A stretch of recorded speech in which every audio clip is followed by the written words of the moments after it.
14 বছৰে হুইল চেয়াৰত এজন প্ৰাক্তন ছাত্ৰ নেতা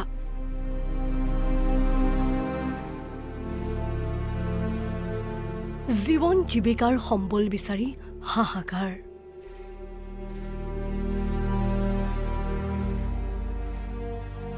জৰাজীৰ্ণ পজাত মৰাণ ছাত্ৰ সন্থাৰ প্ৰাক্তন নেতা মৰাণ জাতিটোৰ বাবে জীৱনৰ বহু সময় দিয়াৰ পাছতো আজি জনগোষ্ঠীটোৰ মাজতে অৱহেলাৰ পাত্ৰ শান্তনু মৰাণ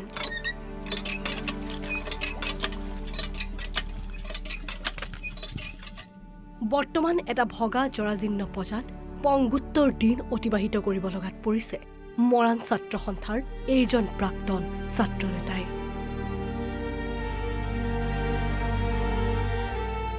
এসময়ত সদৌ মৰাণ ছাত্ৰ সন্থাৰ মাকুম আঞ্চলিক সমিতিৰ 3টা কাৰ্যকালৰ সদস্য সাংস্কৃতিক আৰু বিত্ত বিভাগৰ দায়িত্বত আছিল শান্তনু মৰাণ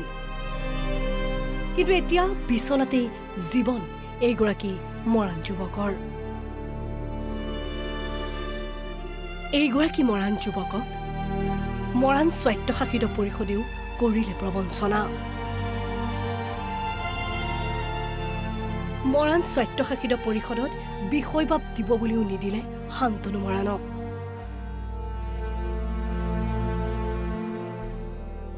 উল্লেখ্য যে 2010 চনৰ 1 মাৰ্চত অনুসূচিত জনজাতিকৰণৰ দাবীত আৰু মূল্যবৃদ্ধিৰ বিৰুদ্ধে সদৌ মৰাণ ছাত্ৰ সন্থাৰ নেতৃত্বত তিনিচুকীয়াৰ পৰা গুৱাহাটীলৈ উলিওৱা হৈছিল বাইক ৰেলী 2 মাৰ্চৰ দিনা উভতি আহোঁতে গুৱাহাটীৰ সোণাপুৰত সংঘটিত এক ট্ৰাক দুৰ্ঘটনাত পতিত হৈ ঘূণীয়া হ'ল শান্তনু মৰাণ উক্ত ঘটনাত থিতাতে মৃত্যুমুখত পৰা বিনন্দা মৰাণক জাতীয় শ্বহীদ ঘোষণা কৰা হয় আৰু গুৰুতৰভাৱে আহত শান্তনু মৰাণক সাধাৰণ চিকিৎসা কৰিয়ে দায়িত্ব সামৰে ফলত তেতিয়াৰে পৰা এইদৰে ঘৰতে জীৱন নিৰ্বাহ কৰি আহিছে এইগৰাকী প্ৰাক্তন ছাত্ৰ নেতাই ডিগবৈৰ পৰা খৰ্গেশ্বৰ বৰুৱাৰ ৰিপৰ্ট NB নিউজ